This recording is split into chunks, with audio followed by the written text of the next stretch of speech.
Hablemos de un libro que es toda una leyenda.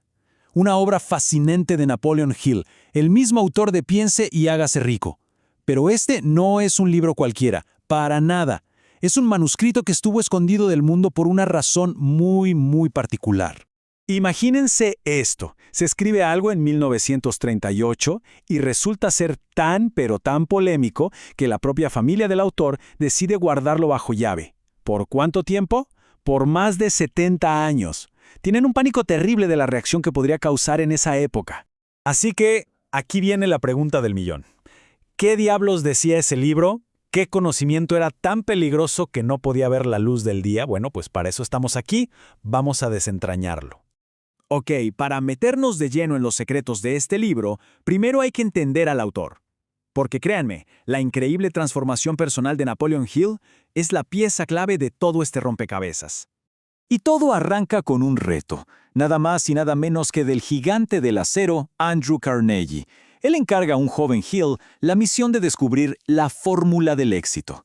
Pero ojo, le da una advertencia que es oro puro.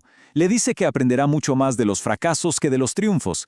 Carnegie ya sabía que la adversidad es en realidad la mejor de las maestras. Y vaya que si Hill lo vivió en carne propia. Durante años fue de éxito en éxito, pero siempre se sentía vacío, insatisfecho y terminaba abandonando cada proyecto. Fue un periodo que él mismo llamó ir a la deriva, o sea, sin un norte claro, sin un verdadero porqué. Hasta que, finalmente, tocó fondo. ¡Pum! En Columbus, Ohio. Se encontró sin un centavo, sin la más mínima idea de qué hacer, y atrapado en lo que él mismo describió como la peor y más dolorosa de las indecisiones humanas. Estaba literalmente paralizado. Y fue justo ahí, en ese punto de quiebre, en esa oscuridad total, cuando tuvo su primer gran despertar. Escuchó una voz interior, una orden súper clara y potente, que le dijo que tenía que completar la obra de su vida. Ese fue su primer cara a cara con lo que él llamó su otro yo, esa versión más poderosa y enfocada de sí mismo. Pero si creía que eso era tocar fondo, estaba equivocado. La prueba de fuego venía en camino. En 1926, su socio de negocios es asesinado. Y de repente, Hill empieza a recibir amenazas de muerte.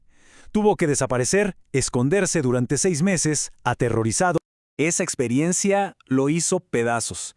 Toda su confianza, su ambición, ¡puf!, se esfumaron. Se sentía como un farsante. ¿Cómo podía enseñar sobre el éxito si él mismo no podía aplicar sus principios? El miedo, simple y sencillamente, se lo había comido vivo. Y es aquí donde llega la gran revelación, la que lo cambia todo.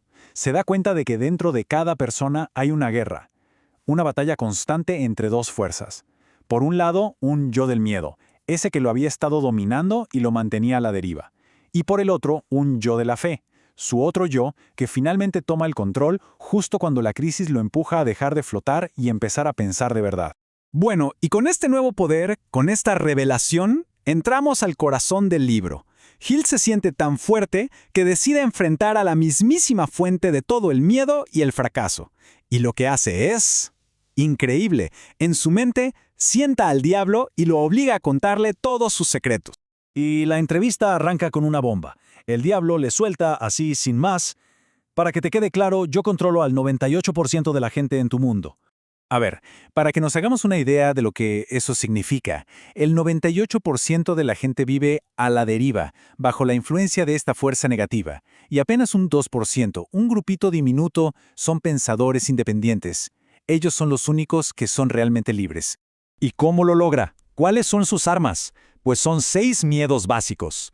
El miedo a la pobreza, a lo que digan los demás, a enfermarse, a perder el amor de alguien, a envejecer y, claro, el miedo a la muerte. El truco es que los siembra tan sutilmente en la mente que la gente cree que son suyos, y así nos paralizamos desde adentro.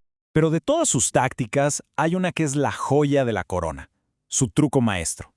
La herramienta con la que, básicamente, se asegura de atrapar a ese 98%. Y ese gran truco es el hábito de ir a la deriva. ¿Qué es eso? Pues es simplemente dejarse llevar. Es ese estado de pereza mental en el que uno no dirige su propia vida, sino que las circunstancias lo arrastran de un lado a otro. Y claro, así nos convertimos en un blanco facilísimo. Y el proceso es escalofriante, porque es un plan de 4 pasos que empieza desde que somos niños.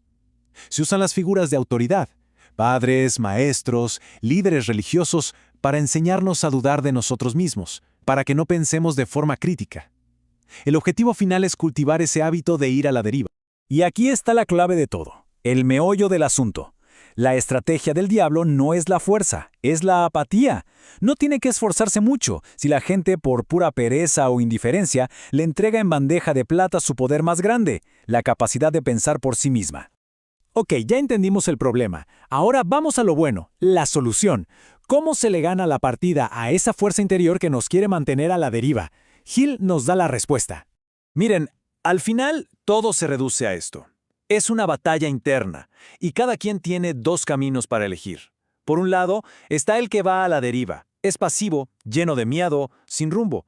Y por el otro, el que no va a la deriva. Es activo, tiene un propósito clarísimo y usa la fe para ser el capitán de su propia mente. Así que, en pocas palabras, el antídoto contra la deriva es el propósito. La manera de burlar a ese diablo interior es, ni más ni menos que tomando el control de la mente.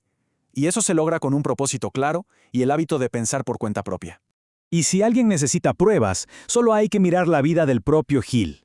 Es la demostración perfecta de su teoría. Su otro yo, su máximo potencial, no apareció en un día soleado. No, se reveló en medio de la peor crisis de su vida, cuando no tuvo más remedio que dejar de flotar y por fin tomar el timón.